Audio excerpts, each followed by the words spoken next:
but I'll just get started. So I'm so grateful that you are here tonight because I know everybody has busy schedules and all kinds of other things going on.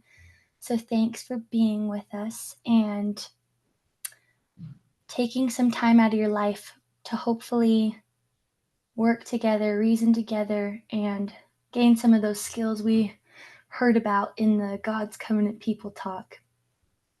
So here's the game plan.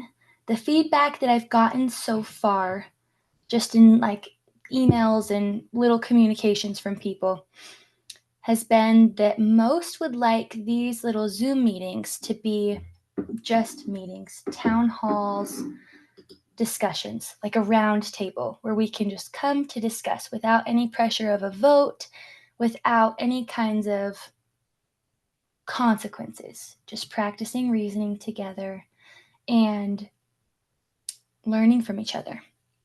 So that's what we're going to do tonight. We're not voting on anything except for how you would like to run this particular meeting. In a minute, you'll be invited to vote on how you would like the meeting to go. There's no pressure, no right or wrong answer. It's just preference. And that will be the only vote conducted tonight and potentially in future Zooms too. Since we might have some latecomers, I would like to share a few words about my personal intention for tonight and invite you all to dig into your hearts, figure out your intention for tonight, what you hope to get out of this, and future meetings if you intend attend any of those. And that way we can kind of give a buffer to those who might hop on a little bit late. All right, so this is a little bit of my heart. To start, I'd like to share an excerpt from the Eclipse episode of the Denver Snuffer podcast.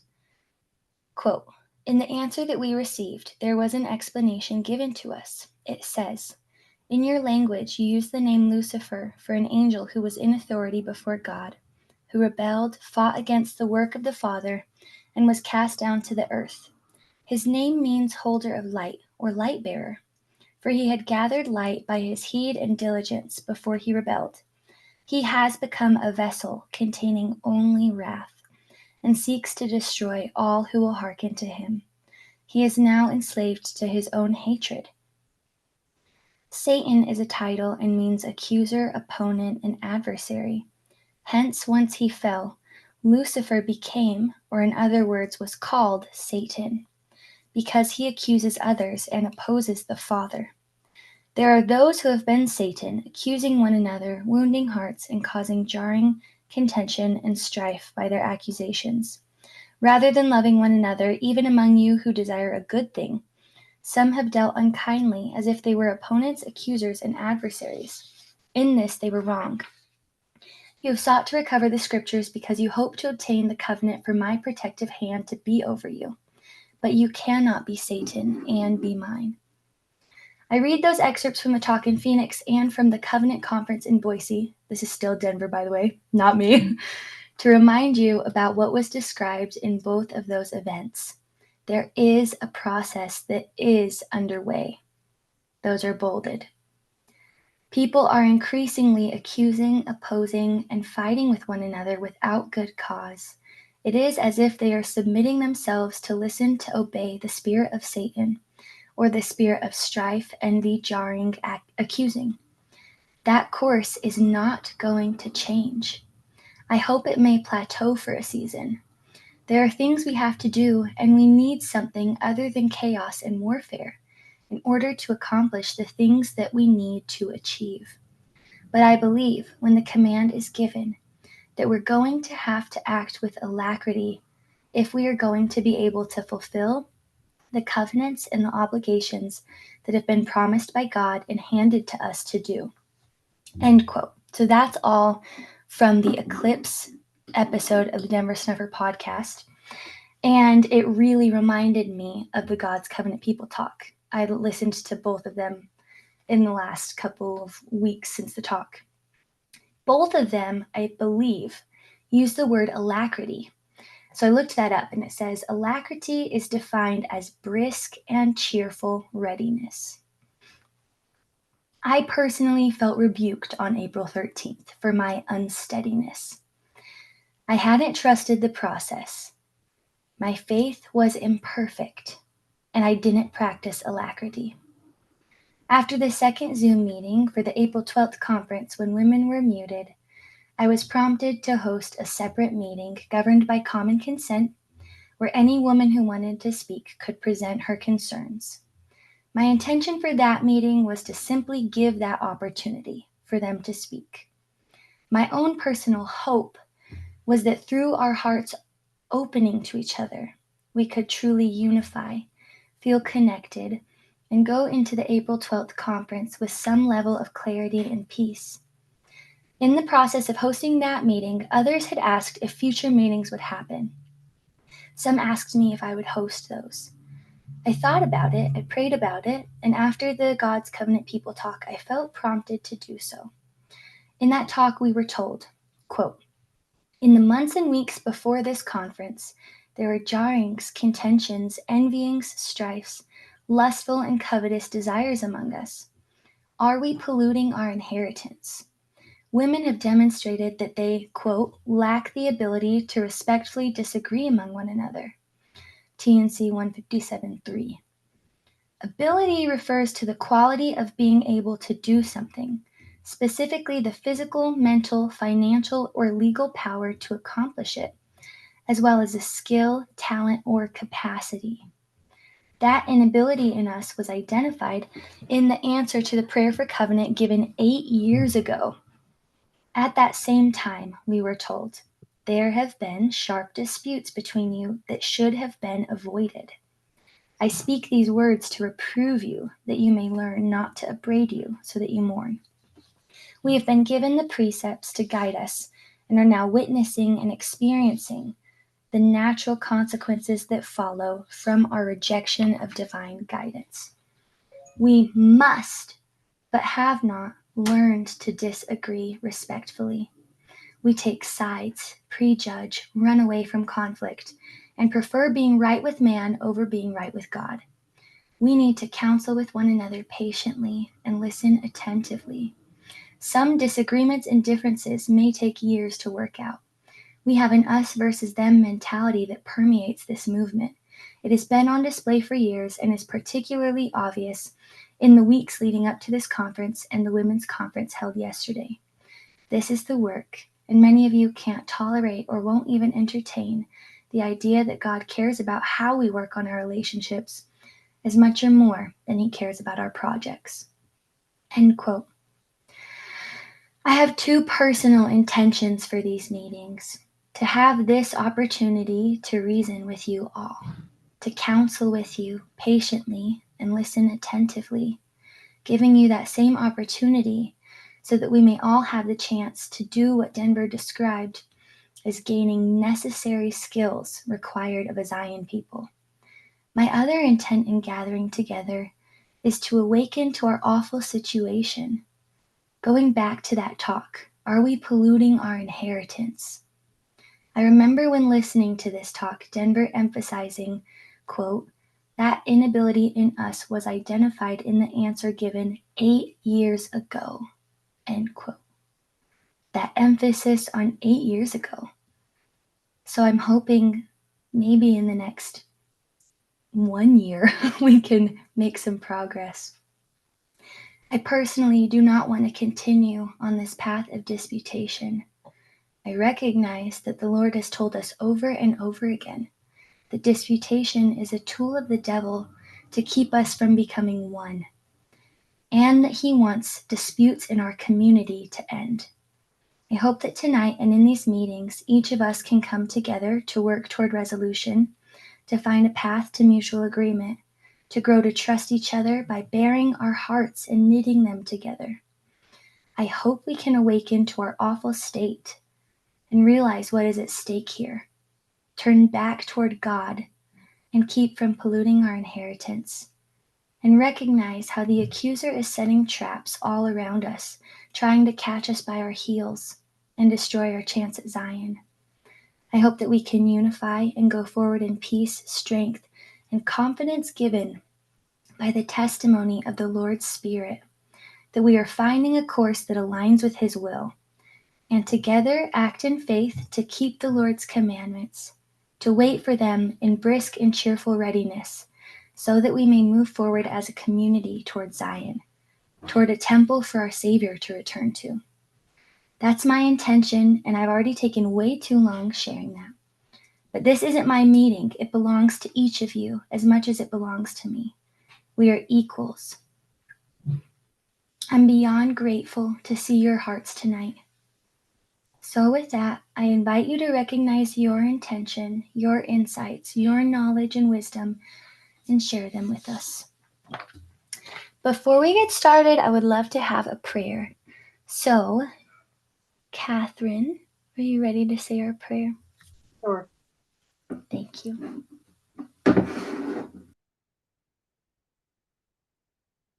Our Father, we are most grateful to be gathered this evening across the nation and possibly across the world as women of yours. And to be women of yours, to allow our hearts to be bestowed with your charity and your forgiveness and your healing, especially hearts that are wide open with grief and loss and injury and suffering, which we experience in our life experiences, and pray that our hearts will be delivered and healed from the fear that so easily besets us, especially in vulnerable and very difficult situations. We have had your word in clarity and in majesty, and pray that we'll be able to internalize what you have given us at this time, especially we as women, and on our respective roles in our homes and our lives and people around us. We pray that we may exemplify your Son's example of love and charity and forgiveness and humility and meekness and teachableness. We ask for your Spirit to be with us this night, and grateful for this opportunity to mingle together in the name of Jesus Christ. Amen. Amen. That was a beautiful prayer. Thank you. All right, so before we get into the discussion, we'll just do some voting for the procedure tonight. Now that it looks like we've had some time for more people to join us. So, a quick rundown of this voting system. Last time when we had this first common consent meeting on April 8th, I think, I had no clue what to do, and it was a little crazy. And so Amy helped me come up with a better way to do this. So what we have are polls, and the poll will show up on your screen, and then you'll be able to just click on the choice that you'd like. If you made it to that last meeting, you'll already know a little bit about the common consent practice, this whole idea, but I'll give you a little brief rundown. In the early church, all business was conducted in conferences by common consent, with no man dictating to them. This ensured equality, prevented autocratic rule, and guarded against apostasy of the whole body. So like I mentioned earlier, we aren't voting on any movement-wide rulings tonight. The only thing you're voting on is how you would like this particular meeting to go. The beginning of this meeting is pretty long because of this vote and that early buffer portion where I shared a little bit of my intentions. In the future, it's possible that we only vote on a few things at the beginning of our meetings and then get right into the discussion. So thanks for bearing with us for this beginning portion. Okay, I think we're ready to start the polls. You ready, Amy? Okay, so just as a side note, if there are multiple people who are occupying the same Zoom, there is a QR code that you can use with your phone so that everybody that's on your Zoom can vote. So it's not just one Zoom, one vote. So if you have multiple people that are in your house that are participating tonight, just use that QR code and each person can have their own vote. Thank you, Amy. Yes, thanks for reminding me of that. All right, so the first question to vote on: would you like this meeting conducted in accordance with the scriptural outline of common consent in the glossary terms? You can just click your answer and then click submit.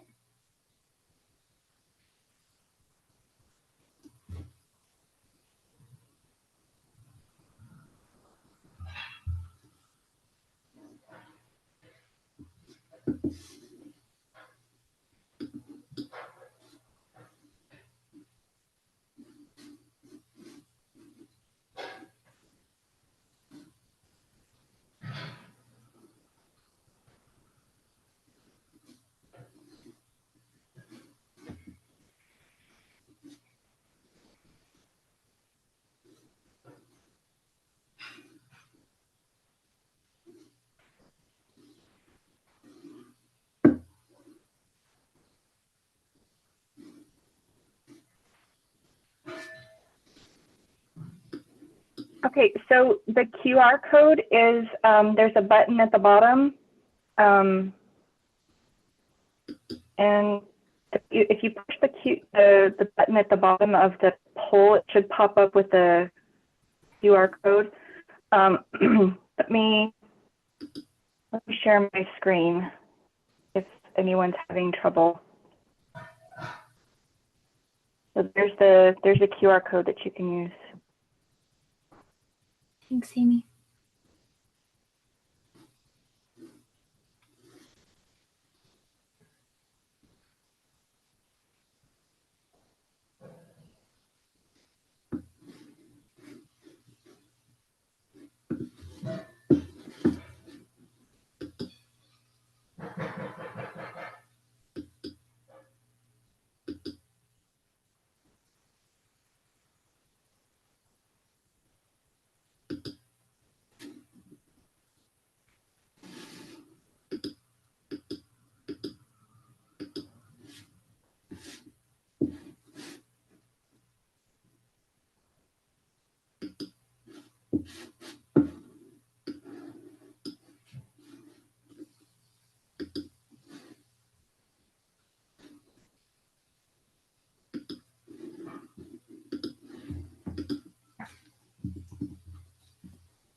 Okay, so that's a yes. All right, and then the next question is, who would you like to elect to conduct? Is that right, Amy? Yep, we can do that one. Okay. All right, so what we can do there is send the name of the person you'd like to conduct into the group chat. And then if there are a few names that are getting the most requests, we'll put them into the ballot and then vote on them. Okay.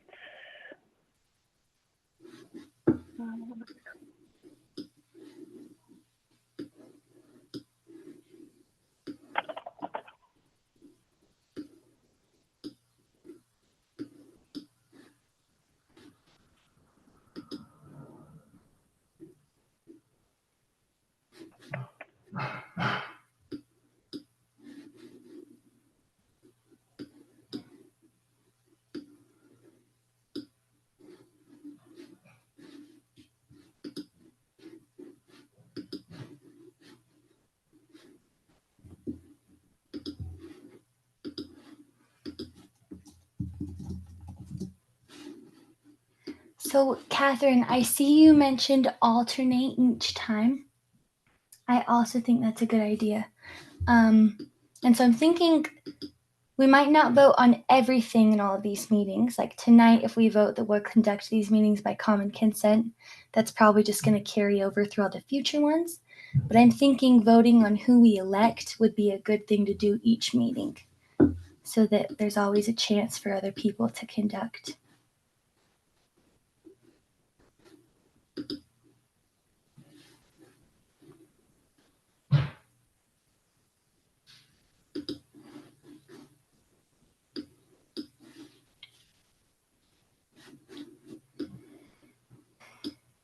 So right now we just have Allie nominated and no one else.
If anyone's joining in late, we're just electing who to conduct right now.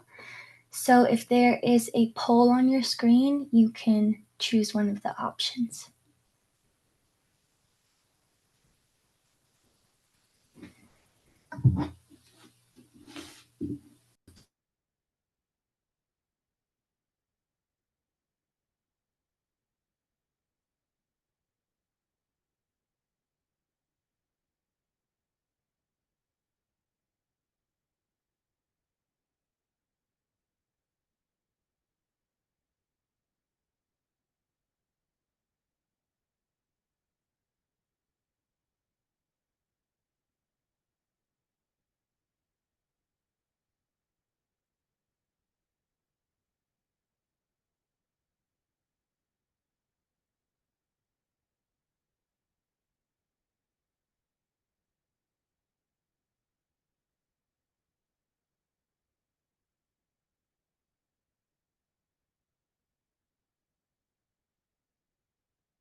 Okay.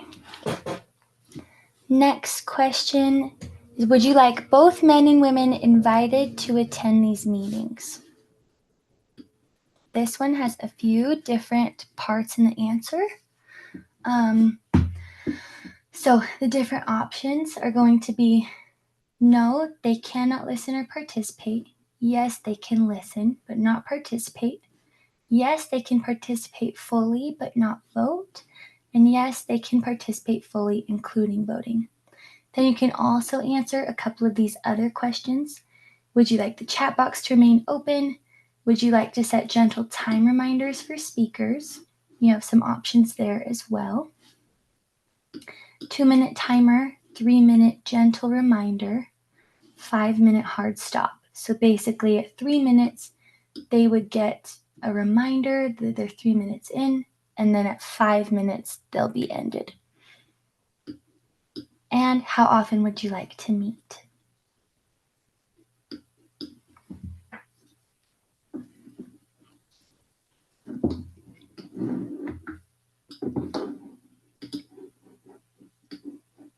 And when it says including voting, it just means procedural votes.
Okay.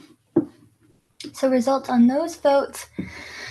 Majority voted yes, men can participate fully, including voting. Majority opened yes to the chat box being open. Majority voted for a 2-minute timer, 3-minute gentle reminder, and a 5-minute hard stop. And majority voted a tie between once a month and as needed. So sounds like once a month. And I don't really know how as needed would contribute to that, but I guess if someone else requests another one, we could do that too. Also, Karen said maybe those that have interest in conducting could express that. So if anyone does have an interest in conducting, I'm going to put my email in the chat box, and you're welcome to send me an email, and then maybe in the next meeting, we could put your name on the docket, if that sounds like a good idea. Okay, and then the last question, I believe, is would you like the conductor to prioritize individuals who haven't yet spoken before individuals who have already spoken? Is that right, Amy? Okay, great. Oh yeah, and then there's this other question, kind of as a part 2 for that.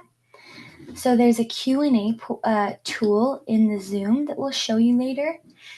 And in there, we can suggest topics to touch on so that we can try and keep some flow in the conversation. And by doing that, anyone can like that topic. I don't know if I can explain this well, Amy. Do you want to explain this better than I can? Okay, yeah. So what we were thinking is that if there is a topic that's on the table, that people that are raising their hands, it's to comment on that topic. And then if there is a shift that you would like to do for a different topic, that you would put that in the Q&A section. And then the Q&A section could be prioritized either by the first person that put a topic change in it, or the number of likes that you have the ability to put a thumbs up on the Q&A to say, yes, this is something that I'm interested in. So that's just the differentiation between the first come, first serve, and then the topics. So we're not jumping back and forth between topics in the first question, and then the second question is just the order of topics as they're addressed. So if you'd like the first come, first serve, the topics will shift back and forth. So that's how we were thinking that might work.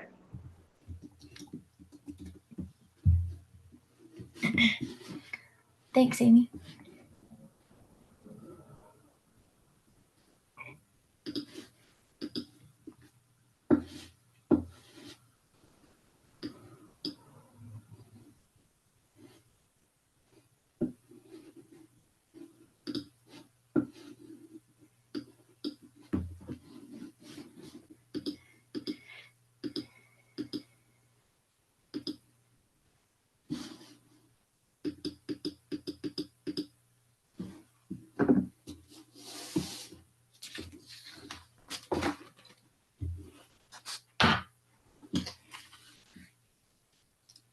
All right, while that finishes up, that was our last question to vote on. So after this, we can just get started in discussion. Thanks for being so patient through this beginning portion.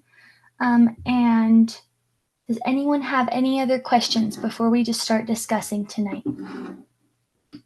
Feel free to raise your hand and I'll just read these votes. So majority kind of have a tie. New speakers have priority and the topic on the table has priority. The other question, how would you like to prioritize next topics, is going to be level of interest. So number of thumbs up. So how are we going to solve this tiebreaker? I have a thought. Let's hear it. Could we eliminate the first one that didn't, the first come first serve, that top one? are you, Amy, able to just have us vote again, but just on the two that got the 43%? Because then those people that voted for the top one could, I don't know, there's just a thought. Does Yeah, that make sense what I was asking? Does that make sense what I was saying? I think so. I think we can do that.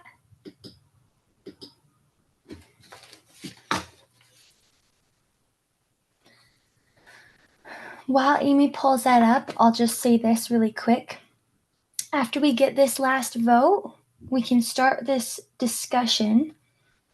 We have one topic to start today, and it's okay if the conversation shifts. You aren't bound to this by any means. We're here to listen to you. So this is just a starting point. The topic for tonight is, what power or authority does a women's conference have?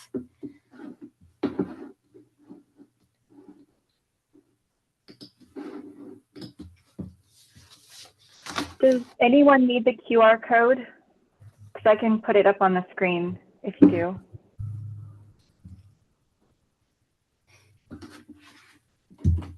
Yes, please.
Okay, topic on the table has priority. All right, sounds good. Let's get started then. It is all yours, whoever wants to start.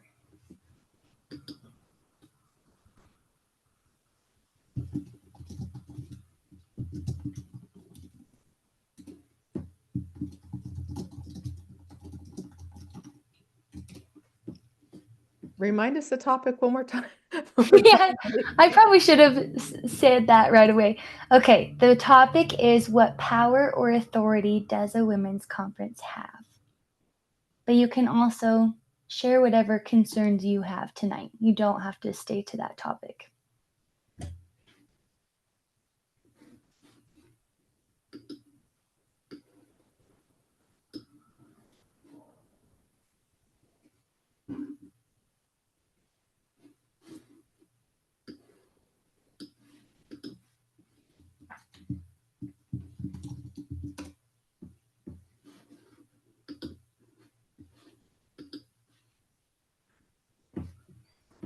Oh, Catherine has her hand up.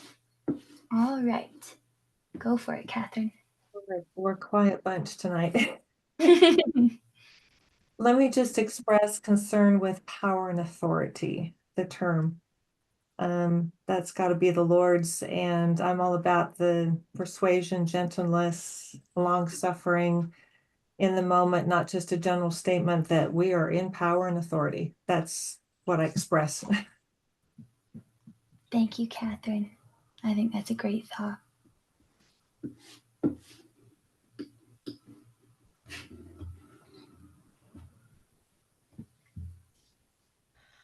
Well, if no one's going to speak, I have a couple things if you're up for it. So, as I've been putting together some ideas and whatnot for the November conference, the main thing that I wanted to do is let you guys guide where we go. So I will be listening in on everything and speaking occasionally, but the conversations I'm going to try and keep up on emails and all that, just kind of feel like to get a feel for where everyone is with things, and then go that way. Just so you know, these conversations do matter. I'm not gonna write your names down and report on you or anything, but you know, this will influence the direction of future meetings. So that's it. Thank you, Cami.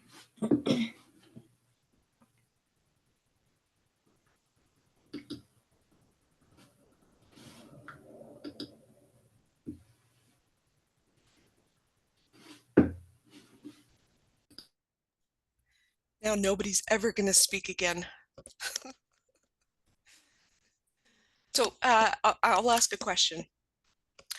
What concerns everybody about the meetings? What do we want to do? What do we not want to do? Just thoughts. May, you're welcome to go ahead if you have an answer to that or whatever comment you were going to share.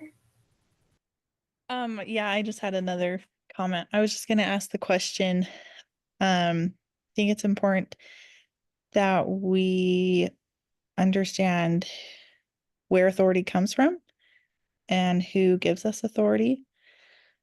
Because only God does that. And so when someone comes and says, you know, or claims authority or claims control or you know, I am obligated to do this. This is what I'm supposed to be doing. This is what I'm called to do. That authority only comes from God.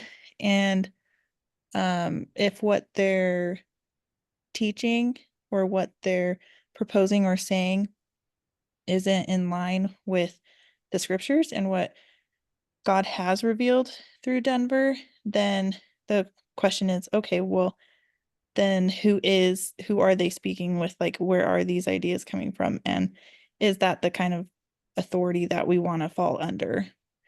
If that makes sense. Thank you, May. If anyone has answers to Cami or May's questions, or I don't know if May had a question, but May's comment, any responses to that, then you're absolutely welcome to raise your hand.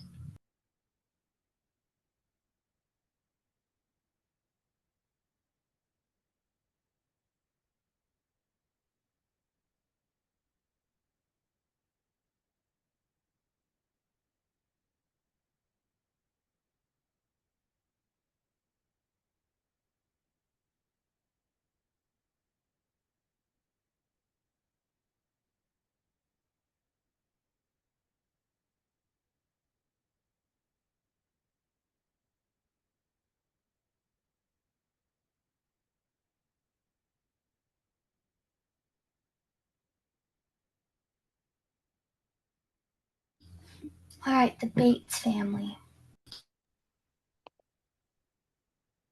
Hi there. I just wanted to comment about May's comment in that when we consider the authority that a women's conference has, I think we need to consider the purpose that the Lord gave us in the Revelation in June 2024. And I've thought a lot about it. And I see that the purpose of a women's council is to evaluate if there is reason for removing trust. And I see that the purpose of a women's conference is to reason together and learn to come to agreement. And so I see these two purposes having different authority. And I see that the two situations are kind of tailored. I think it's interesting that a women's council is tailored to give a man the opportunity to repent, to rise above, to become better. And I think that a women's conference is an opportunity for the women to, as the Lord stated, that he wants us to learn to reason together and come to agreement. And I think that's what we're learning, how to define those two things, what that really means to come to agreement. I don't think it actually means that we have to all agree, like a women's council does. Denver talked about what mutual agreement was, but I think it's kind of cool that the Lord is giving the women an opportunity to rise above and to improve and to repent. And so in my mind, I see that the authority would be different because the purpose and the process is different for both of them. That's my comment. Thank you, Juliana. Those are great thoughts. Does anyone have any response to Juliana or to Cami or to May?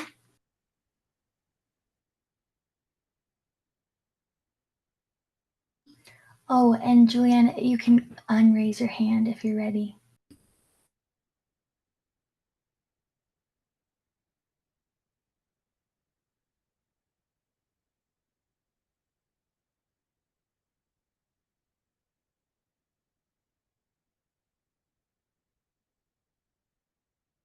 Karen, go for it.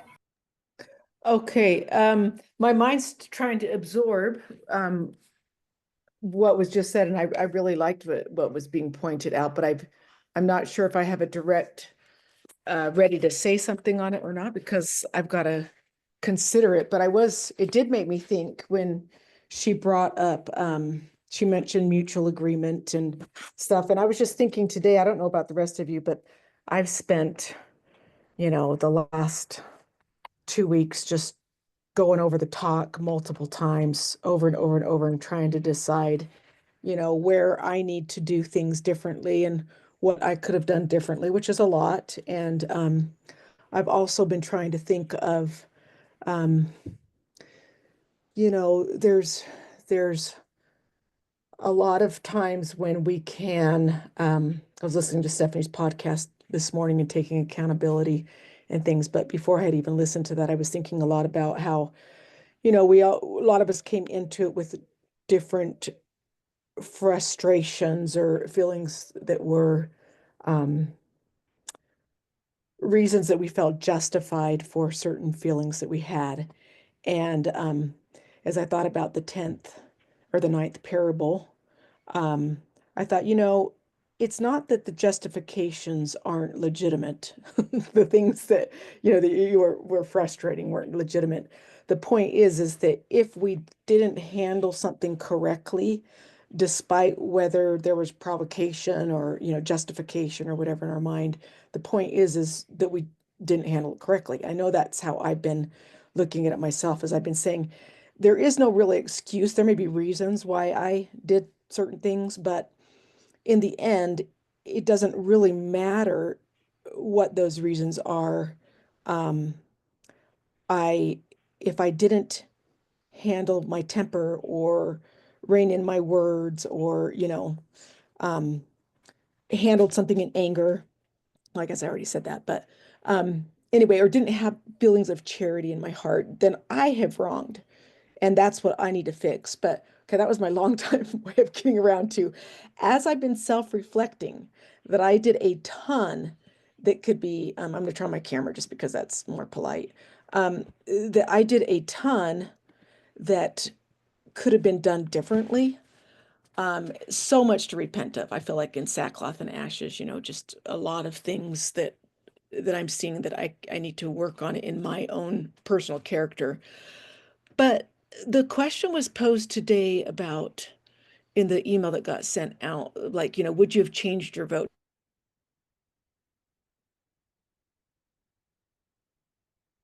I was reading the talk again, and that is that toward the end of the talk, Denver talks about the majority.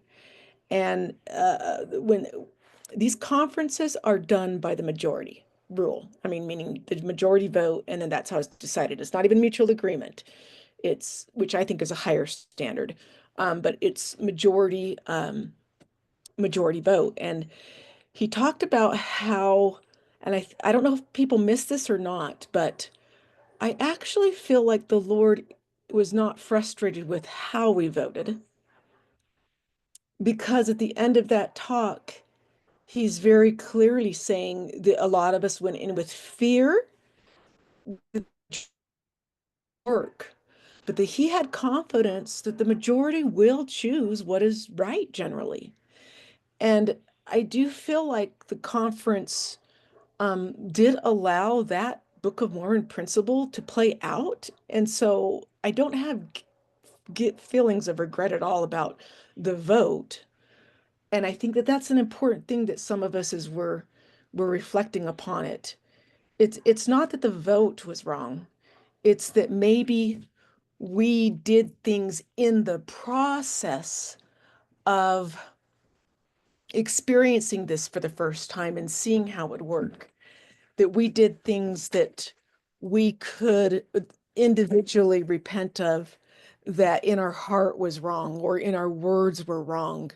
And so I don't know where I'm really going with this, except for that that's what's been on my mind today. That's because I've been reading the talk, listening to it probably on my 10th or 12th time. I don't know. I just keep going over it and over it and trying to dissect what to do better. But when I think about the conference, when you say that, I can't remember what the question was, but what's the power and authority of the women's, what do they have? I just had that on my mind today about the majority concept, that God, Denver was trying to leave us with a message in there also, to not have fear, to trust that as we calmly reason things out, that women of covenant have the ability to reason through something and can make the correct decision. And I think that's one of the things that I brought into that whole thing with me, was having a little bit of fear that maybe I had to use too much persuasion to try to convince people. And because maybe I had that, I maybe said some things that were too aggressive, if that makes sense. So I don't know where I'm going with this, but maybe it will spur some more discussion. So, okay, I'll be quiet. Thank you, Karen. All right, Raquel. Is that how you say your name? Yes, yes, it's Raquel. So I have just a follow-up to what Karen was just saying. Um, so, and Karen, I hope I wasn't misunderstanding, but you were just saying how it wasn't necessarily, or possibly it wasn't the vote that was wrong, but possibly the process of it that could be looked at better. And I don't know if you're referring to the process of the women's councils or the process of that particular women's conference. I hope I'm not twisting anything here, but I'm taking it as that women's conference, because I walked away, well, going into it and walking away, I ended up with the same concern beginning and end. And that was, I did not feel good about the whole trial setup of how that conference was done. It seemed very divisive to me. And I asked a friend that question of, why are we going into it so extreme and so just hard-headed into a trial? It seems like we just went from almost nothing to like the max degree that we could with that conference. And her rebuttal to it was, well, if not a trial, then how? Then how are we going to learn the process? And I couldn't answer that. And I've gone through that question through my head this whole time, and I still can't answer that. I don't know. All I know is I don't like the trial approach to these conferences. And I know there's got to be a better way to it. And like you said, Karen, you were just saying how there was fear involved in it. I think a lot of us went into it almost more fear-based than love-based because of just how it was handled. And I want to be able to learn from that. So I guess that's what I'm posing as a question is, are any of you able to answer that question of, instead of going into it to the max degree of a trial, how else could we have better gone into that of figuring out the process? I hope that makes sense. Thank you, Raquel. Did you have a clarification, Karen? Yeah, you actually have that's a great question. It wasn't where I was going per se. It's just today I woke up to the email from Jennifer and Kalisa, and where I was going was I felt a little bit like that what was being stated in the email was perhaps inferring like we should feel guilty, like we chose the wrong thing, and that's what the talk was telling us, was that we voted incorrectly. And so I was just kind of pointing out that I don't feel like that was the message of the talk from Denver. It was not about did we vote incorrectly in what we concluded, with what those results were. That I felt like actually there was some vindication of that concept, that what we did though was, and I think everybody probably, I mean, I don't know everybody else, but I just know for myself, and I would assume everybody felt it. I, for myself, was just saying, I know I handled things wrong, but I think you have a beautiful question, and that's probably the direction we should go.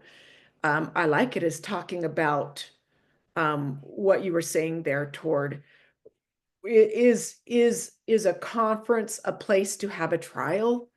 Is that what was intended by the Lord's revelation?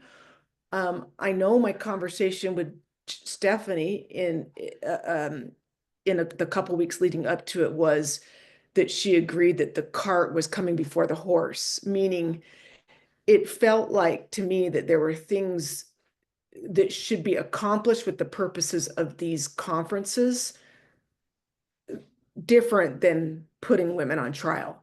That was like, wow, like that was like throwing everybody into the deep end of an end, which I don't even know is the purpose of it, but it was way, way deep.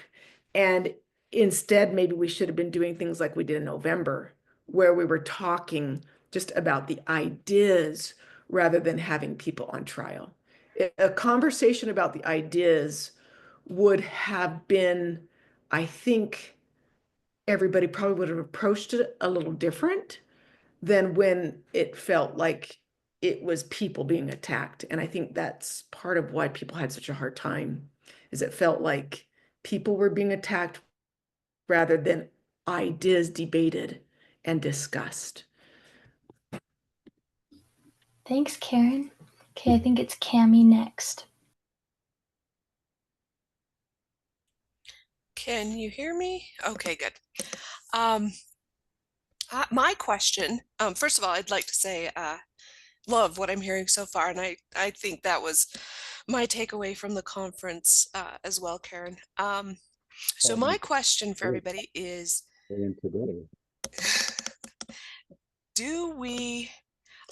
I've been toying with the idea of holding a vote in maybe a couple of months on questions that relate specifically to the powers and authorities of the conferences, which I've been calling summits because otherwise I confuse them.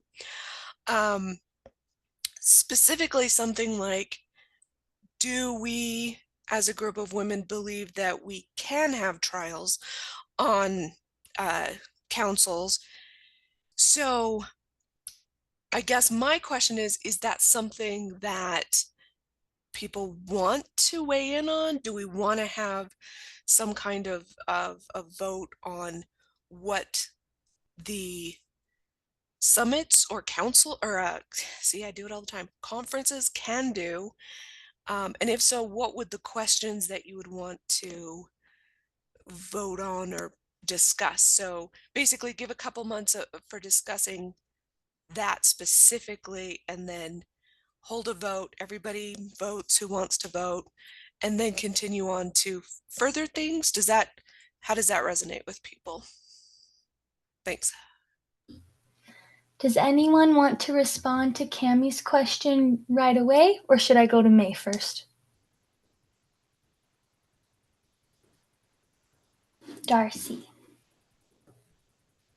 Is that for Cami? Yes. Can you hear me? I'm on my phone and I've never done this on my phone before. So We can hear you. Okay. So, first of all, I was on the Women's Council that was on trial, and I can without a doubt say that women's councils should not be put on trial. I think we have a responsibility as women to trust that women are prayerfully and humbly participating in the responsibility of holding a women's council to begin with. And I think when other women feel that they have to put other women on trial is a lack of trust and is the beginning of contention and division. And I don't think there's any place as covenant Christians to be putting each other on trial. If we feel like we want to put someone on trial, then we need to hire a lawyer and go through the legal process that's before us. And so maybe, I don't know, maybe there's another word or, but I think just discussion, I think reasoning together, that's sitting down and talking. It's not accusing your sister. It's not accusing your friend. It's not accusing a council member. I would never feel like it was my right to dispute another 12 women that have listened to evidence and witnesses.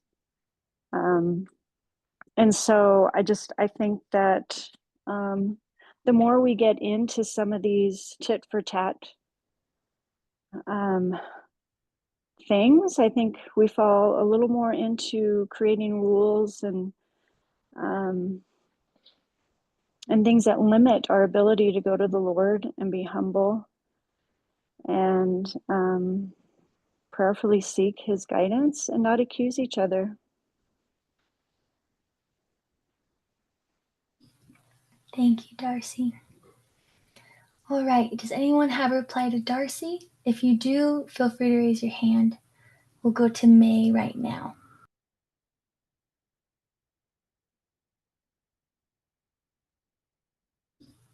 Okay, I'm not muted. So as far as I'm aware, anywhere in the scriptures where it talks about authority, it's directly in relation to men having the priesthood. So I would say that women's councils and these conferences, we don't have any power and we don't have any authority, especially I think it talks about it in, let's see, Beloved Enos, talks about how, even men with their authority, they don't actually have that until it comes directly from God, is basically backed up by God. So I understand that the June 20th revelation that everyone keeps bringing up. Yes, the Lord says you can call a conference and go over the dispute, come to a conclusion and vote on it, and that's what goes. That's having, the Lord saying like, here, you can do this. So yes, I can see where that's maybe the authority or the power. But even with women's councils, I mean, we have no power or authority with anything other than telling the man, hey, like, we're not comfortable with you participating in fellowship ordinances. That's it. Whether the Lord takes away his priesthood or not, that's the Lord, not us.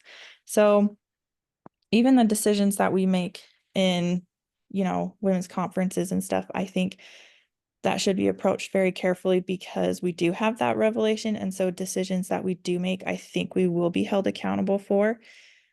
Thankfully, the Lord says we can, meet together and fight as much as we want over and over.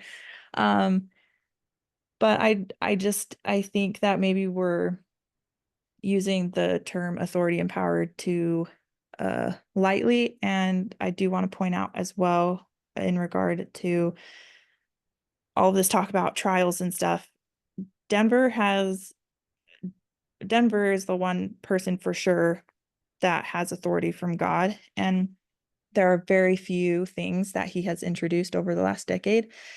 So it is very interesting to me that all of a sudden, all of these ideas are being thrown out, to be accepted and voted on, like trials, and can we do this, and can we hold these women accountable, and how will we meet together and discuss that and decide on that and vote on it. And like me personally, that is not what the movement is. That's not what the beauty of the movement is. That's just an organization. That's a relief society. That's us watching what the other person is doing. That's the bishop calling someone into his office. That's someone saying, hey, send me these texts and emails, and I need to make sure that everyone's in line with, what's going on in the movement.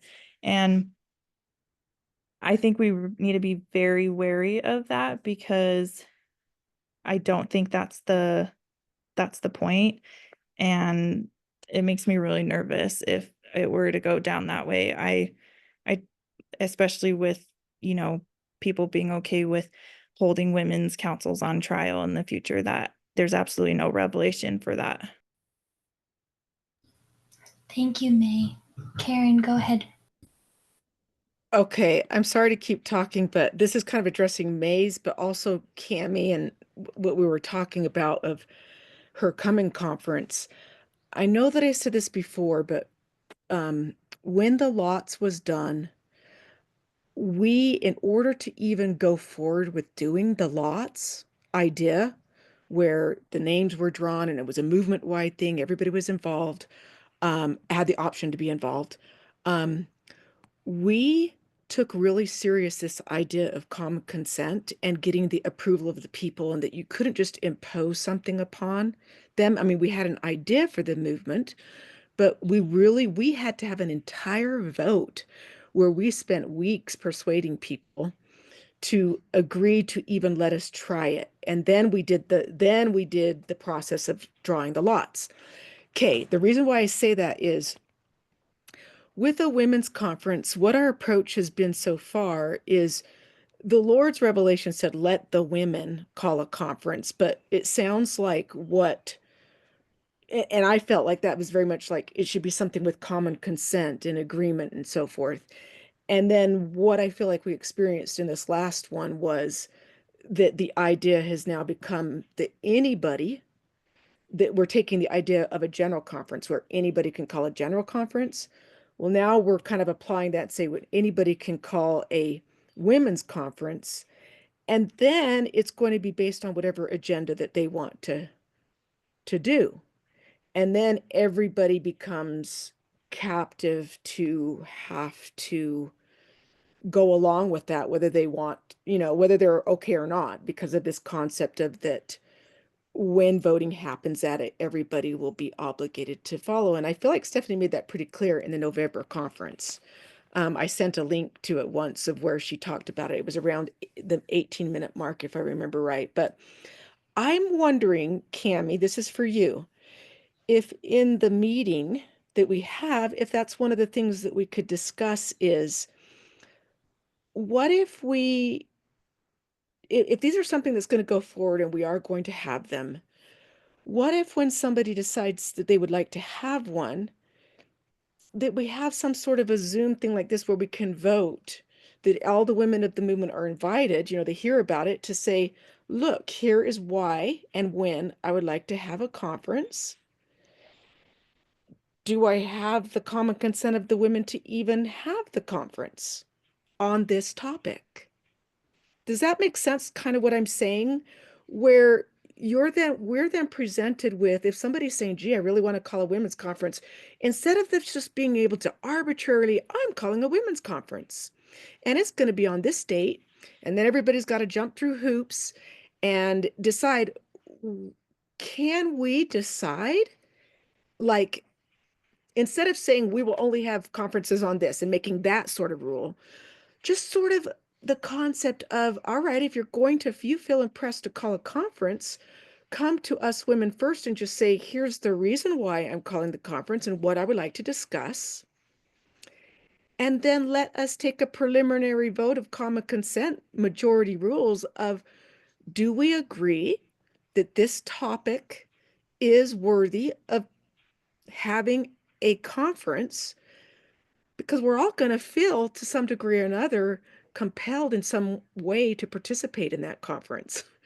And so can't we have a say in it rather than it being dictated to us? Am I even making sense what I'm saying?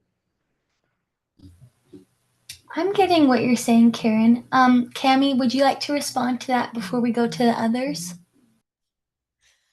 Yeah, I think that sounds good. And kind of along with that, a couple of the other ideas I was thinking of is that maybe we just make it a policy, I don't know what we want to call it, that all women are allowed to vote without restrictions on, you had to do this or you had to do that first. And or the conferences need to be conducted in such a way that all reasonable people can attend. So those were a couple of thoughts that I was having that we might have on the agenda as well. Thanks. Thanks, Cami. All right, next is Kathy. Okay, I just need to be able to clearly understand when there's a council of 14 women that are all unanimous, that anything can go against their decision. I need that explained to me where they were, and especially, I don't know if you guys have worked with a lot of women a lot of times it's really hard to get everybody unanimous. In fact, it's kind of like the parting of the Red Sea. I mean, that was a miracle that happened. And then I just totally don't understand why they were put on trial, because it was put on trial. I wasn't in there, but it was a trial. And I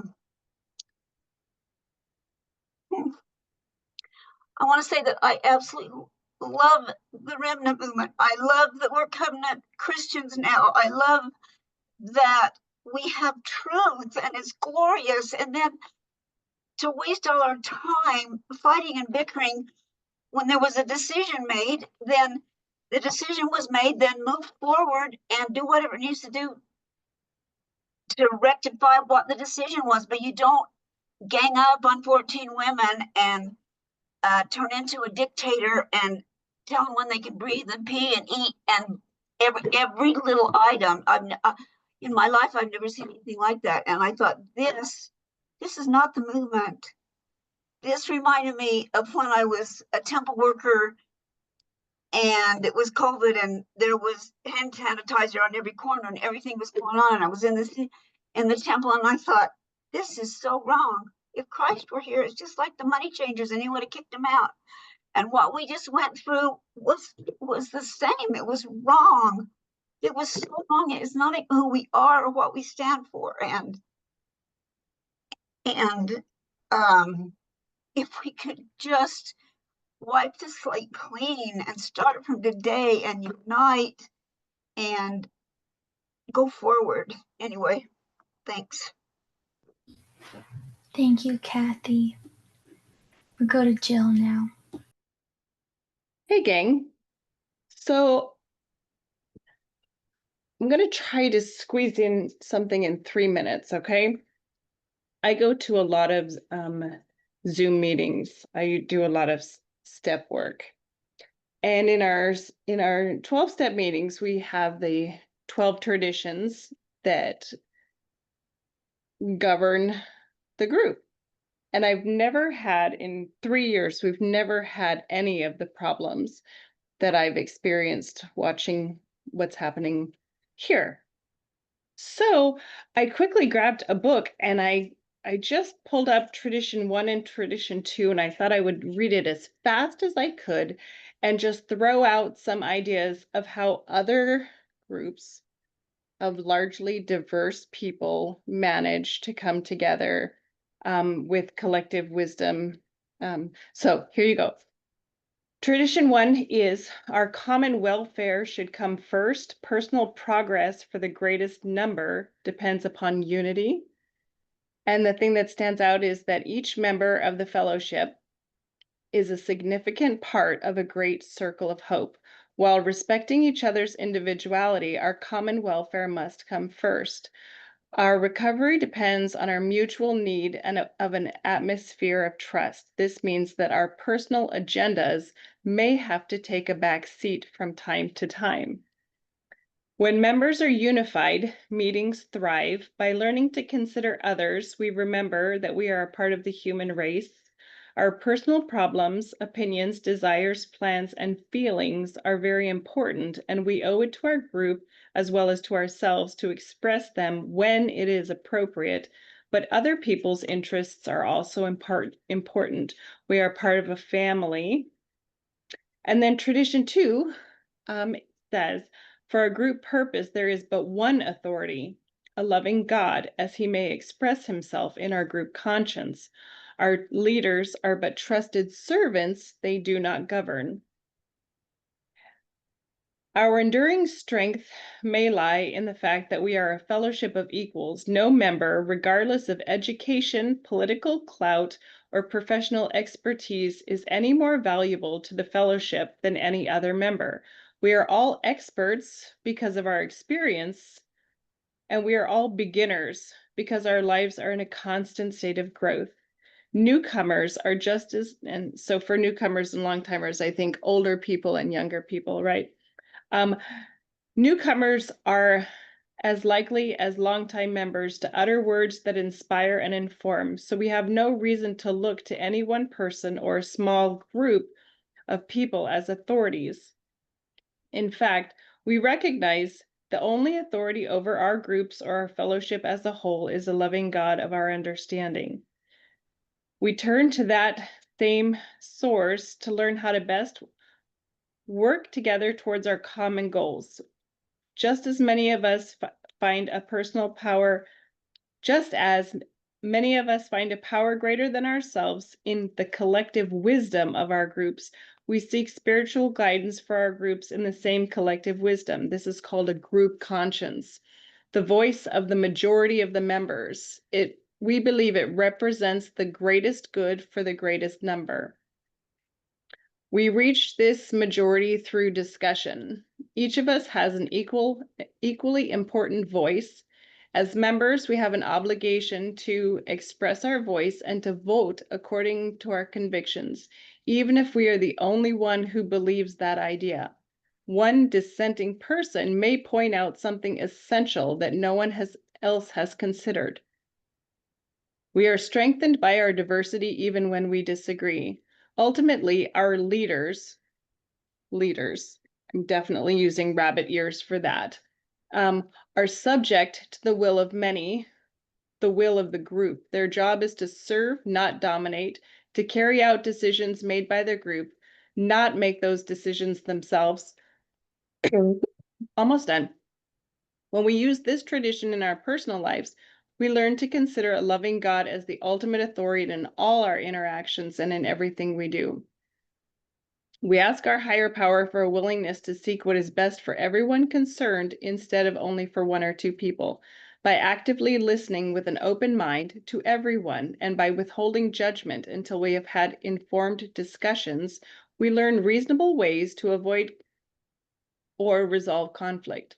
We can look at any responsibility we have in our lives as opportunities for serving others instead of trying to control them. We don't make decisions for others that are not our responsibility to make, trusting that their higher power is guiding them, each of them, as we too are guided. So is my time up? I can't see my thing. So I just wanted to share that because it gives a little insight to how 12-step groups function, and how they vote, and what the common wisdom of the group entails, and the respect amongst each of the people. So I thought I would share that. And then to just comment briefly, if I can even remember getting back to it, the comment about who gets to call a conference. I was in the Boise Fellowship for 5 years.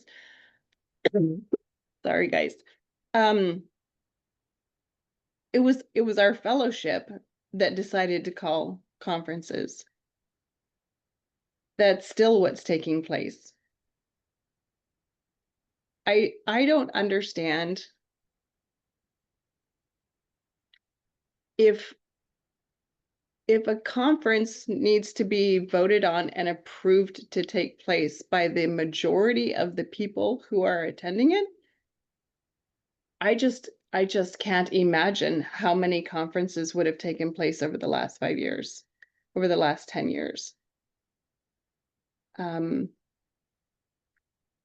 the Boise Fellowship, even in the fellowship, when we would try to come up to do a conference, there's multiple opinions on where it should be done and how it should be done and what venues.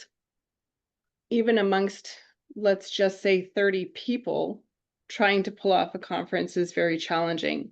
So to open it up to every woman in the movement to get a vote, just like we saw in the thing that came up, the little click here thing,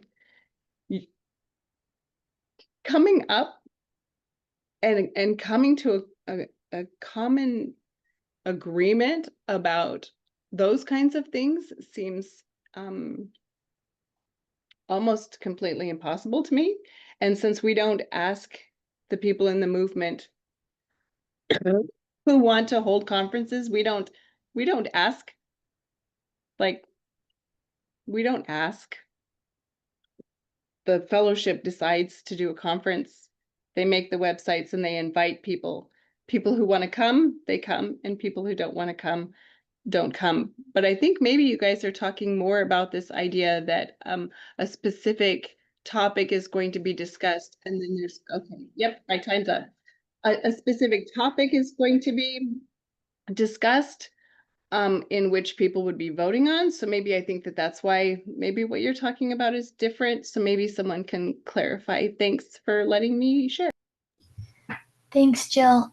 Someone did ask if you might be able to send those passages, maybe in the Slack group or something, if you'd like to share those. And now, Karen, were you going to clarify that? Yes, I was going to clarify that. Thanks, Jill. That was a really good question. I briefly touched on it when I talked, but I said so much that it probably wasn't very clear. But yes, I agree that general conferences are totally different. And for the most part, at a general conference, we're coming to worship and fellowship together and hear speakers, and we're just really grateful for everybody to have done it. And then occasionally we'll have like a vote like we did this time where, you know, or the last time with Covenant on Christ, and, you know, people that couldn't come were like, please let us vote, you know, or whatever. But in general, you know, there've been a few where we were voting on something, but the way I was definitely just talking about just for these conferences, because for the women's conferences, only because they tend to be what their whole purpose is to come to reason together. When we're having a general conference, we're usually coming, we take the sacrament, we hear some speakers, we do activities that maybe bind us or whatever, but we're not usually holding a general conference with the very instruction from the Lord being, all right, you're calling this conference to reason together, which the women's conference revelation was specifically saying, call these conferences to reason together. And then what I was trying to say is that Stephanie, at the first conference that we did, you know, everybody was trying to decide, well, is this binding or is it not? You know, like if I don't attend, do I have to live by it or whatever? And she made it really clear, yes, it is binding.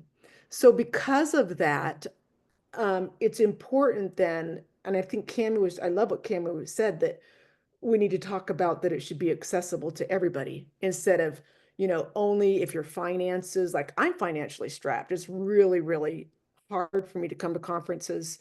So when something, I'm just like an enormous sacrifice. And I know that there's a lot of people like that. And so it's hard for there to be things that you know you're going to be bound by that, so here's the other thing is because there's no parameters, it's of you can just call a conference that's then going to be to ask the women to come to reason together, and then there's going to be a binding vote. And then we had this dilemma of, on this one, some people felt strongly like, wait, this is a trial. Our conference is for trials.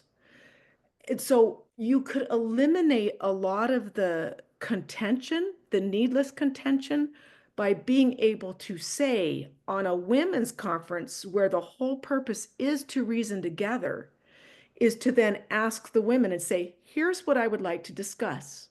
Here is what I believe. I would like to call a conference so that we can reason together over this issue. And then you allow the women to vote upon it. You know, whether it's going to be, hey, I'd like to talk about, well, Cammie's saying this time I'm not even saying to do it on Cammie's because she's already sort of started the process. But what I'm saying is that Cammie at this next conference could say, hey, women, this is our thing to reason together about how we want to proceed with these conferences that God has now asked us to have. And how are we comfortable so that we all have input rather than feeling like we're at the whim of, you could have one woman with an agenda. Let's say there's one person in the movement that got an agenda of something. They could call a women's conference every month if they wanted. They could have the most wacky topics that they wanted to come up with or whatever. And at some point we might all be saying, wait a second, this is out of control. And so all I'm just trying to suggest is, how do you allow these to go forward with common consent and also with some reasonableness so that we do not become victim of something that may be out of bounds, that people are saying this is out of bounds, this is not even what we believe these are to be used for. And if you require that there's an agreement that this conference is worth having, you've crossed that hurdle, and it would eliminate half of what we debated about in this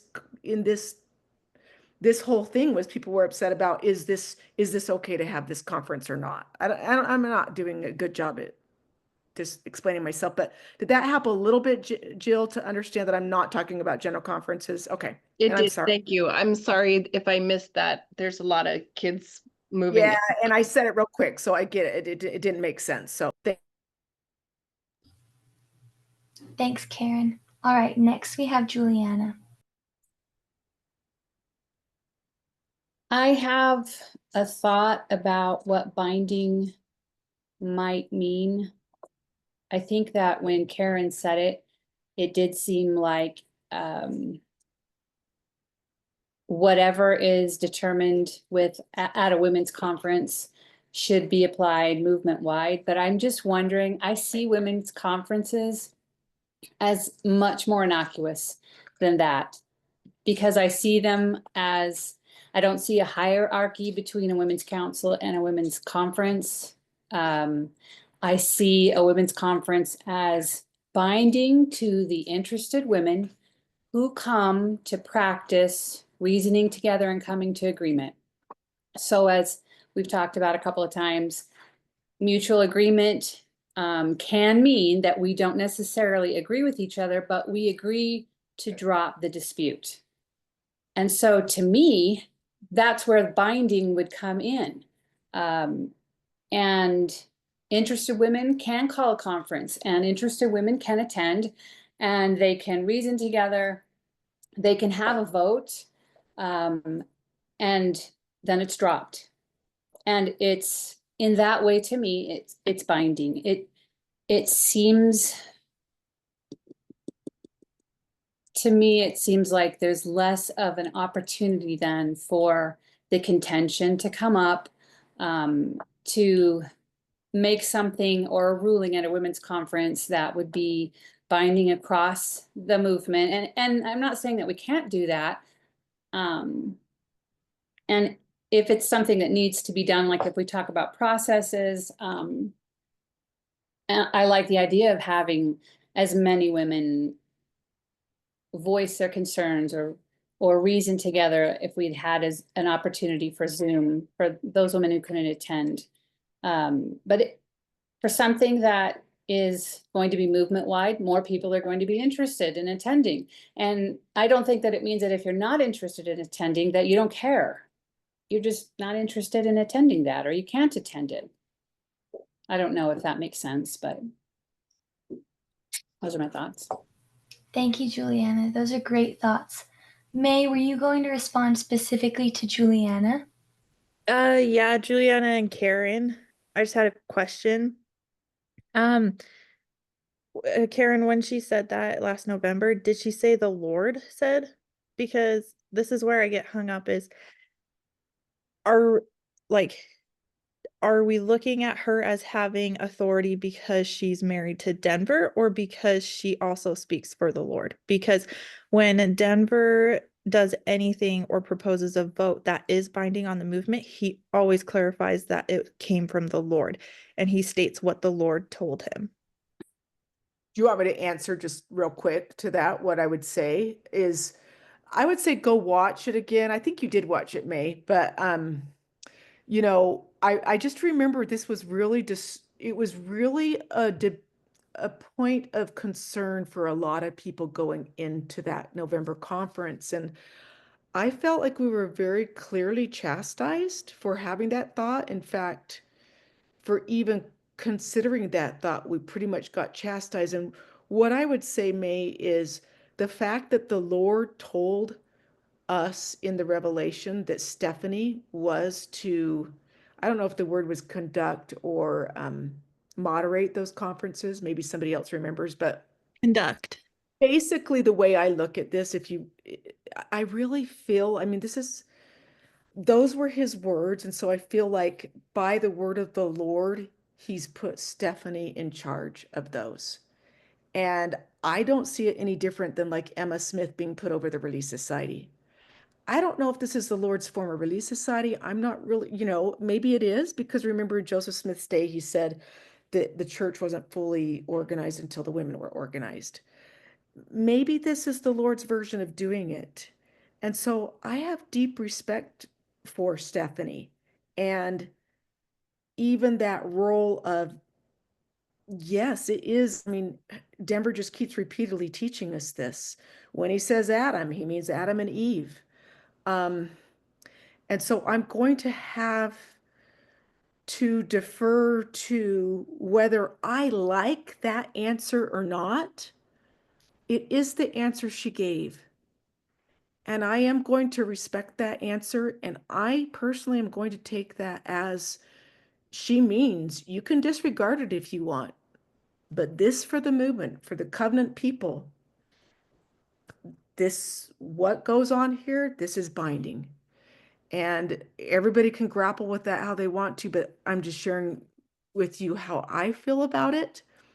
It's not whether I liked hearing that or think that that's fair if all the women can't come, but that's where I think I think Stephanie's very open to us coming together and making some decisions like this. This is what I think she wants to see is, let's talk about this. And let's talk about these ideas that Cammie's trying to present. I don't think she's wanting to be dogmatic on things, but I think she is kind of clearly saying, though, I think she is being maybe very, very, how do I want to say it?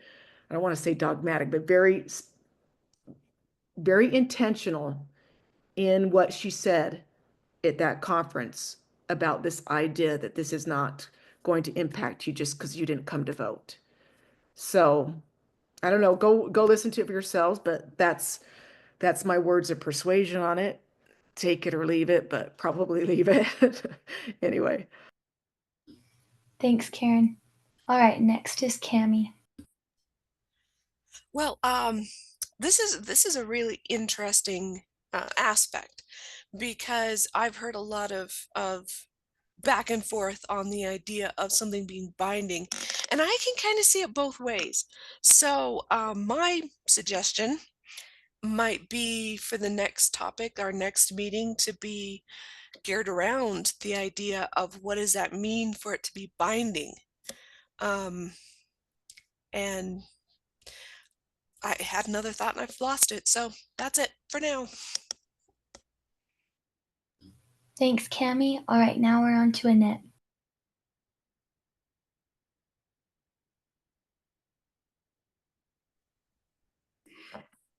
I've kind of watched this whole thing from a distance and tried to make sense of it.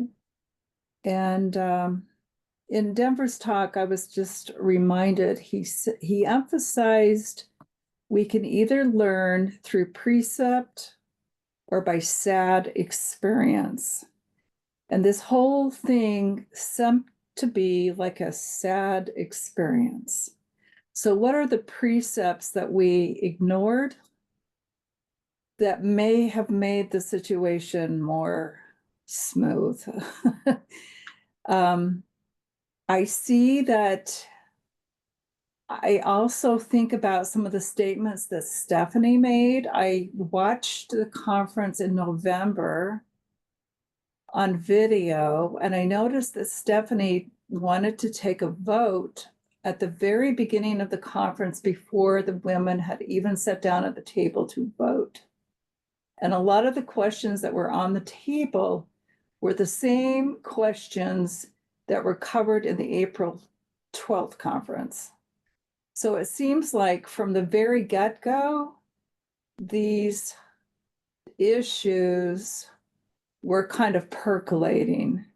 And then as we went through the process of communicating with each other, we found that this was a long drawn out process, and it had kind of been going on for over a year with people negotiating back and forth.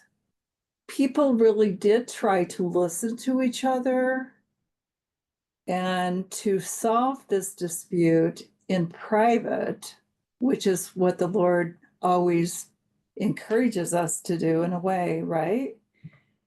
And yet, these things were never able to be solved or agreed upon. And so we got the women's conference. And I know that I'm just going on and on, so please forgive me, but I'm trying to make sense of the whole thing. So in a way, did the woman who had the dispute get what she wanted? In a way, it seems like she did, because here we are continuing to discuss and trying to learn how to reason. We don't know how to respectfully agree or disagree with each other. So we do need some more tools, I guess. And I heard also Stephanie say that she really wanted us to respect the women who took the time and effort to sponsor the conference. They spent their time, their money, and they made basically the rules. So many people did not feel comfortable with the rules or the format or what was going on. And yet, how difficult was it for us to step back and prayerfully say, okay, how can we respectfully communicate with each other when we don't agree? And I know so anyway, help me out.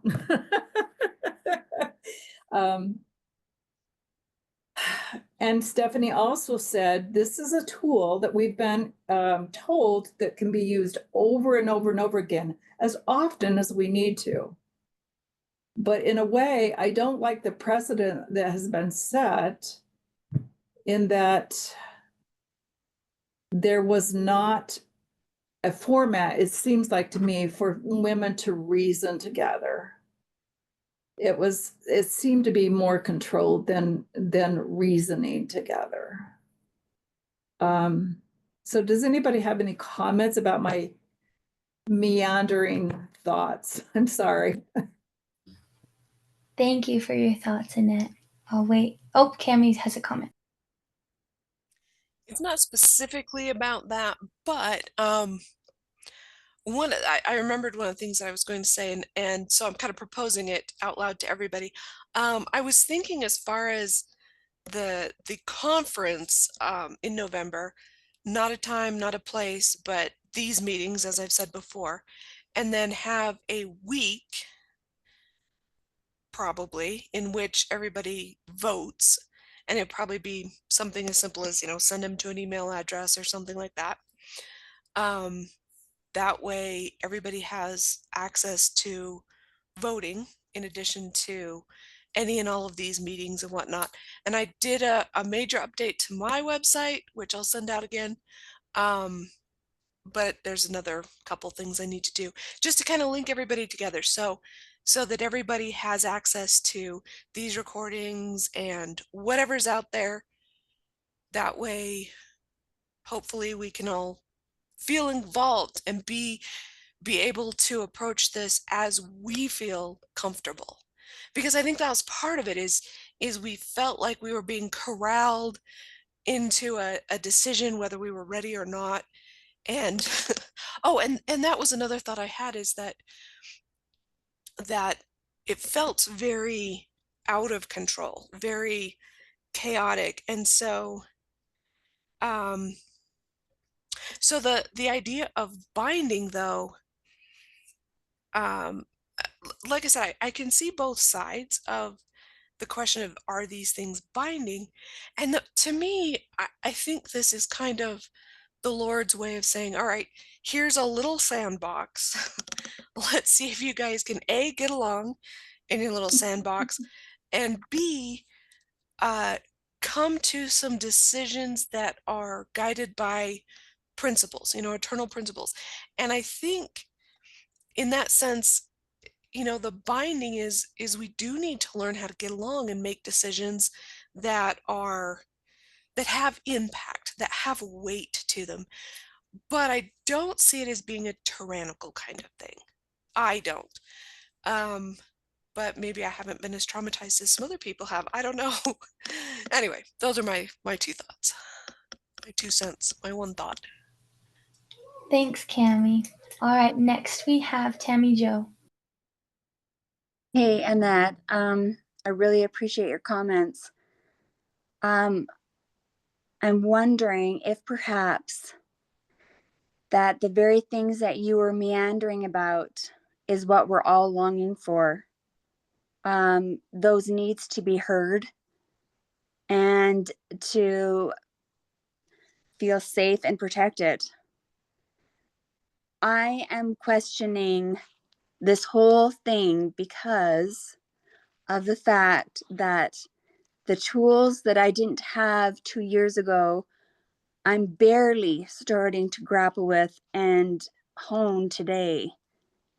And I'm wondering if it is this internal connection, this reliance on the Lord to be able to keep myself connected to that wisdom, that knowledge that is completely not my own, and be able to say, hey, what is it that I'm seeing in the other person?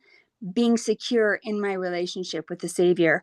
Now, I know that these are high ideals that I'm talking about, but I'm wondering, when Denver says in his last talk, it's about the relationships, it's not about the results at the end.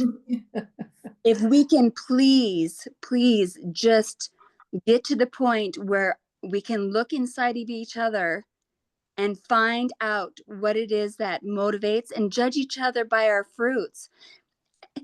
In the end, if I can have the integrity to say, I'm going to show up, you're going to see my flaws, I'm not going to wear a mask, I'm going to be authentic, I'm going to trust that my relationship with the Lord is strong enough that I can withstand, even if something is abusive, manipulative, coercive, that I am the one that is responsible for my actions. And at the end of the day, whatever the result is, have I had that integrity that if the Lord was standing beside me, he would be okay with how I responded? What were my fruits? Did I see in the other person the God spark within them? These are just some of the things that I'm grappling with, but I really resonated with what you were saying, Annette, and your meanderings are beautiful. So thank you. Thank you, Tammy Jo. Beautiful thoughts.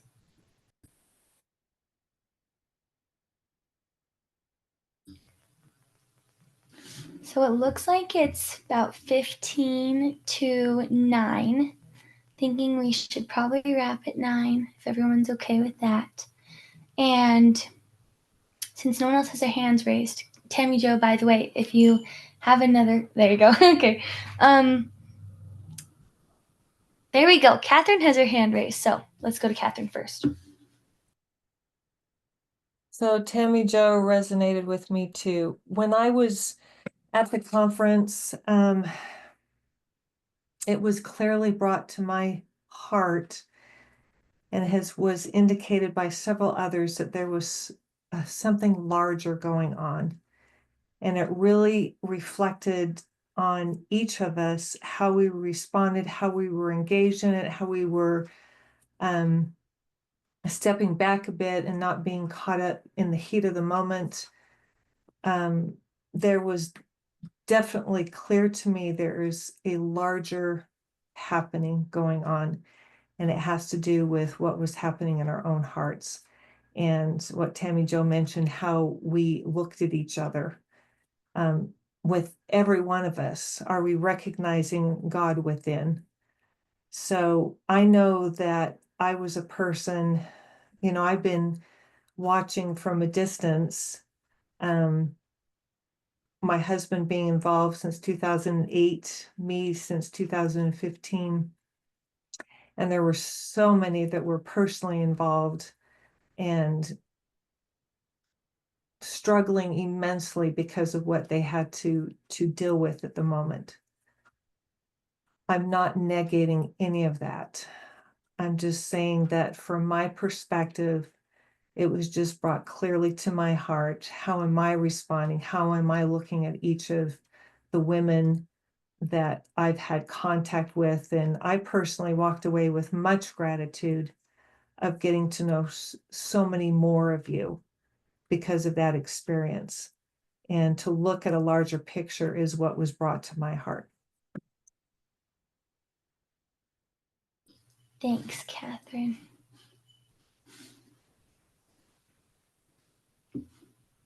All right, so there's no more comments right now. So I figured I should just say really quick, because I have heard that some people weren't already aware that Cami is, it's probably pretty clear for this meeting though, Cami's organizing the meeting for November. So she's been obviously really awesome, taking your input tonight to heart and wanting to hear from you what you want that November conference to be like. And so I'd encourage any of you, if you have requests you'd like topics talked about in future Zoom meetings relating to the November conference or dispute conferences, because obviously Cami's conference isn't a dispute conference, right, Cami? Is the purpose of your conference to vote on Stephanie's document again? And are there other purposes as well? But Kathy has a comment too. But let's hear Cami and then we'll go to you, Kathy.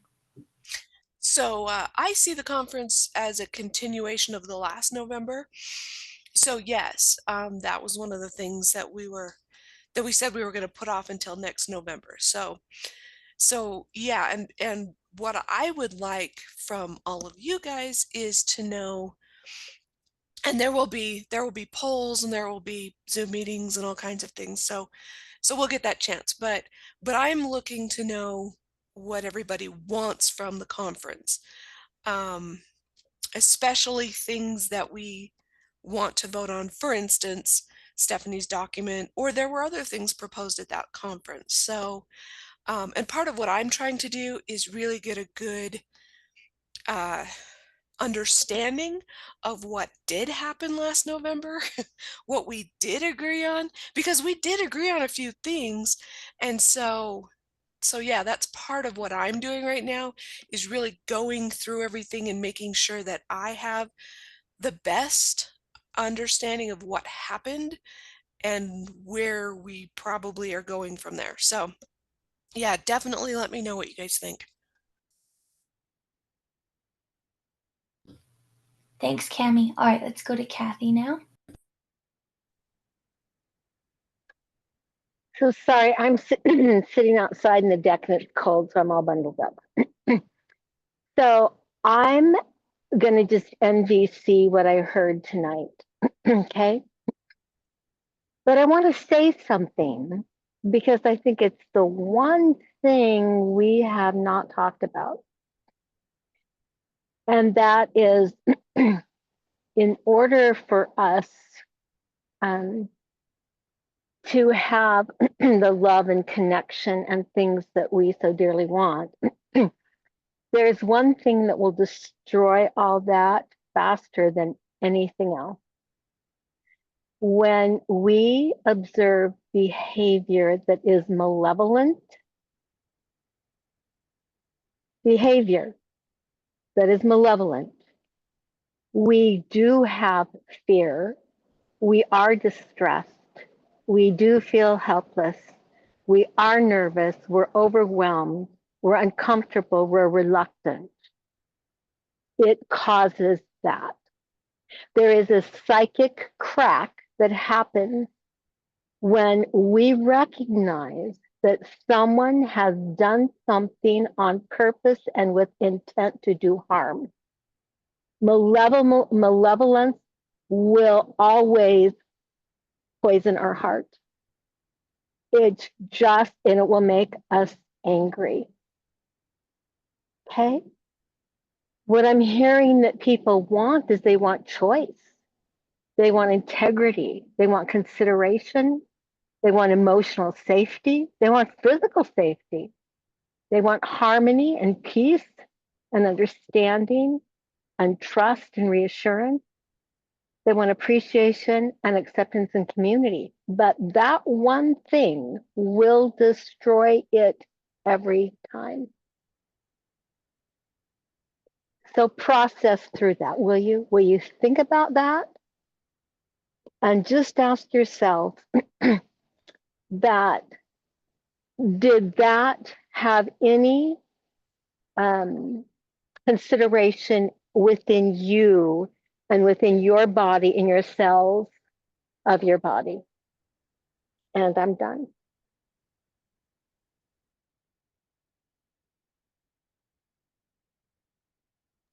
Thank you, Kathy. All right, it looks like we have about 10 minutes left. Does anyone want to comment? Any last thoughts?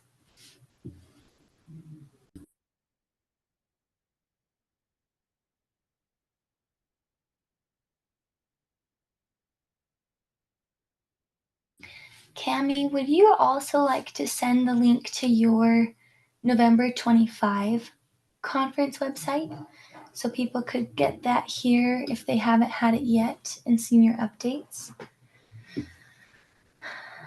And then also, so I think the majority voted meet a month from now for more meetings. What would you guys like the next meeting to be about? Someone mentioned the November conference, talking about what happened last November, and maybe we could also talk more about this coming November conference. Does that sound like a good idea?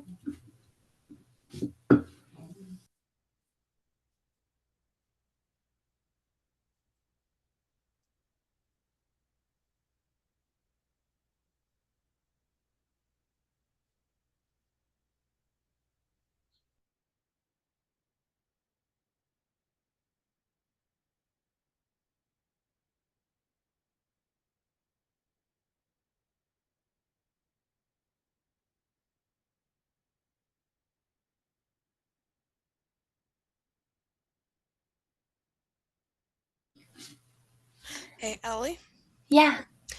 I only caught part of what you just said because I was copying and pasting links. Could you repeat it one more time? Yeah, I just asked what we would like the next Zoom meeting to be about in about a month from now. And if it seems like so far most people are thinking discussing last November's conference and Stephanie's document and discussing this coming November conference. So just seeing if that sounds good with everybody. Tammy Jo? So I'm showing up messy. I'm actually going to ask that we discuss how to reason together. I would appreciate a challenge to maybe read the 4 agreements or to study something that helps to be able to have some of these tools in our tool belt so that we come prepared, so that when we are discussing, we have tools to be able to use to make these decisions. It's me just thinking, let's put the horse before the cart instead of the cart before the horse.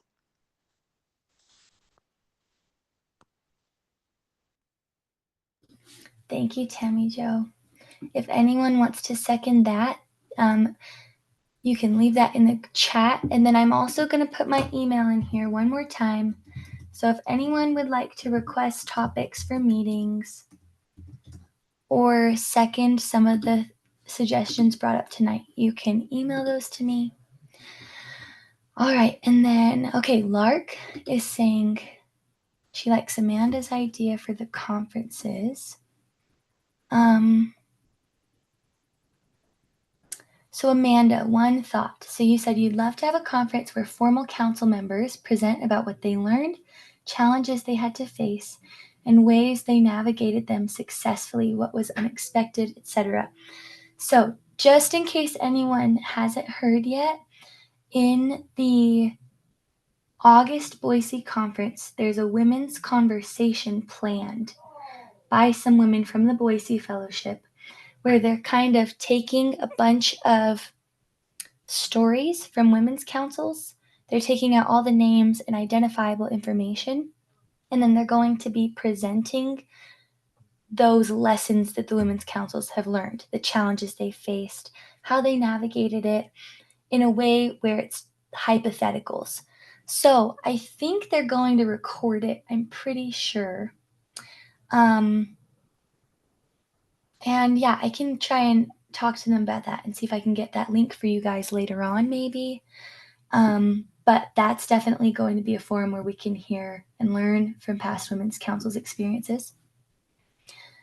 So Tammy Jo, someone has suggested you host a Zoom on the 4 Agreements book. I think that's a cool idea. I like that.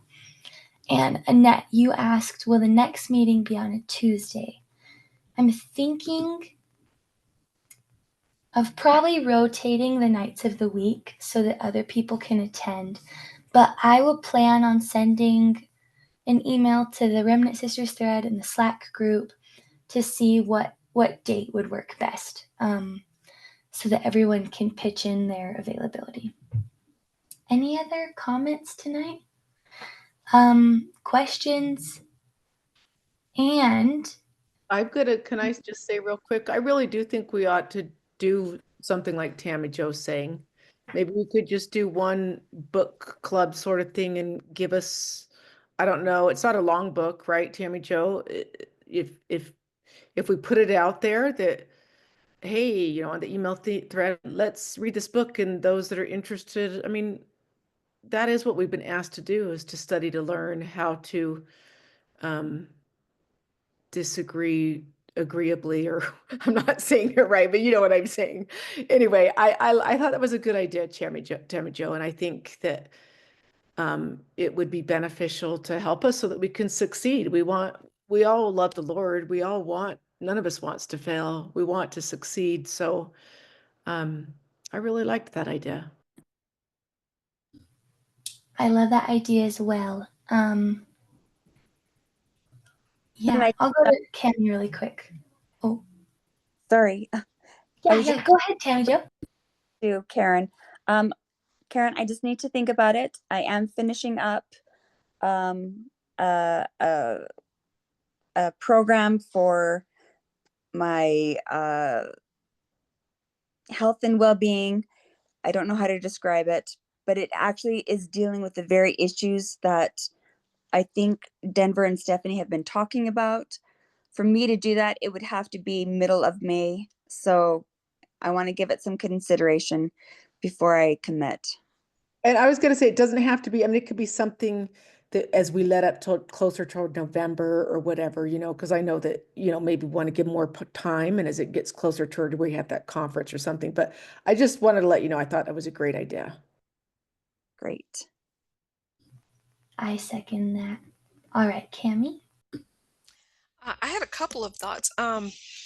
One is on my site.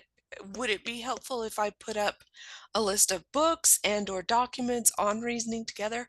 I know I've got one. I've seen others floating around, so that was one thing. And then the other one, at the end of Denver's last talk, and I know I'm not the only one that noticed this. There was the debate section where he talked about learning both sides of the debate and then being able to take a side at the last minute, you know, because you only find out however long in advance that you're, you know, which side you are on, and then being able to debate that way. And so I was thinking, maybe what if we actually did that? And again, I know I'm not the first person to think of this, but and have a couple of people, 3, 4 people, I don't know, among our fellow sisters or fellow sisters, that have debate skills. I've never done it, so I'm not a debater, but what do you guys think? Would that be interesting? Should we try actual debate and see if that helps us kind of calm down a little bit? Amy, go ahead. So there is, sorry, let me reset it on myself.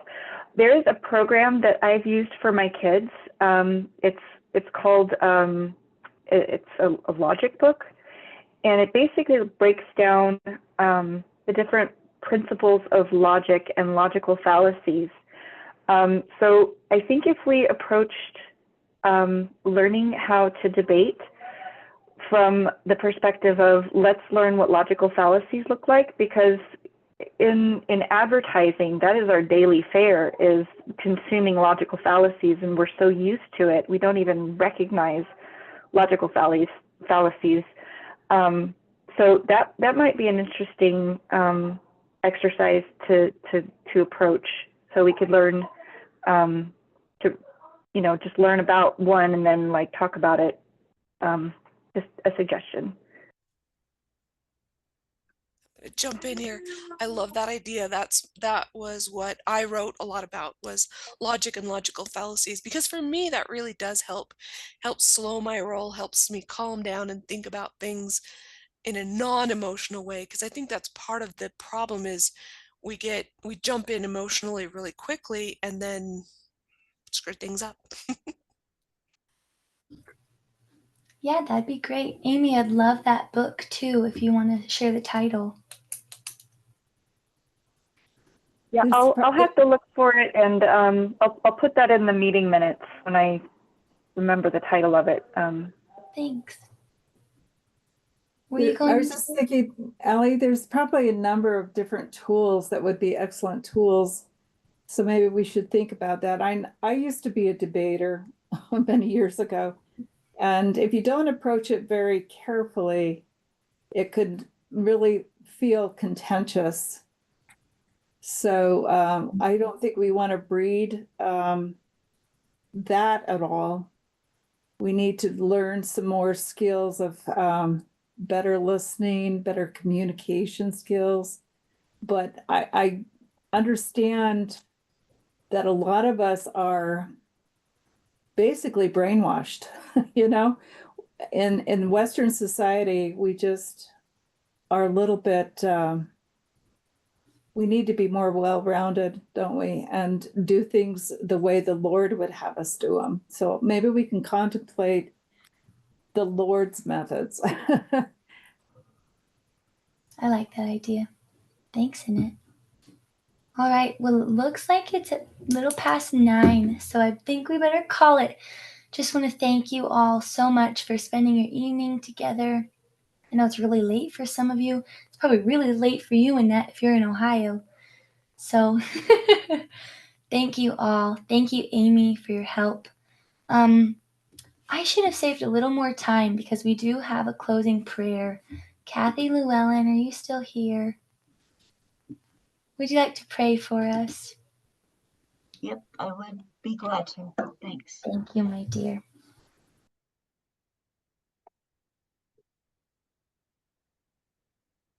Our dear Father, with gratitude in our hearts, we close this meeting in prayer. We're so grateful that we were able to meet and express our feelings and feel safe, and that our hearts can be shared with others, and that you'll please know that we just want to be the Zion people, the covenant Christians that you've been able to designate us as, and we're so grateful for that. Help us to be worthy of such a wonderful event that happened in our lives. Help us to find ways to have peace, to understand others, but actually, please help us each to know what it is that you want us to do, and to be able to listen and to hear your voice. And when we learn what it is that you want us to do, that we have the courage to step forth and do it. Please guide each and every one of us, because we each have different abilities that I know that you're using to bring us together. Oh, dear Father, please, if there's just any way that we could all unite and truthfully wipe the slate clean and have today as the first day of really looking forward to having Zion and building the temple. We love you, and we're so grateful that we have found each other. That somehow we were able to recognize the truth and leave the fog that we were all in and under. Bless each and every one of us to strive harder, to love more, and to understand more. And again, we thank you for all that we have. And dear Father, just a special blessing this night, please, upon Devin Fawcett, that he can be healed and able to stay with us. We do love you. We thank you so much for this opportunity to be able to meet, and for all those that shared what they were feeling with us. Continue to bless us and help us to grow and to be able to discern truth. And Father, help us to unite and be so strong that no one that is not on the path with us will even try to come where we are. We love you and we thank you, and humbly we say these things. In the holy name of Yeshua HaMashiach. Amen. Thanks, Kathy, for trying to make me cry in that prayer. That was a beautiful prayer. Thank you also for mentioning Devin in your prayer. Thank you. I'm so grateful for all of you being here. I'll keep you posted in the Remnant Sisters thread and Slack, and stay in touch. Feel free to email me if you have any questions or suggestions. Heaven knows I could use all the suggestions in the world. I love you dearly. Good night. Wait just a second. I'm trying to get a phone number before you close it out. Yes, it's slow, okay. and I need to get my glasses. Go for it. Updated. We should come up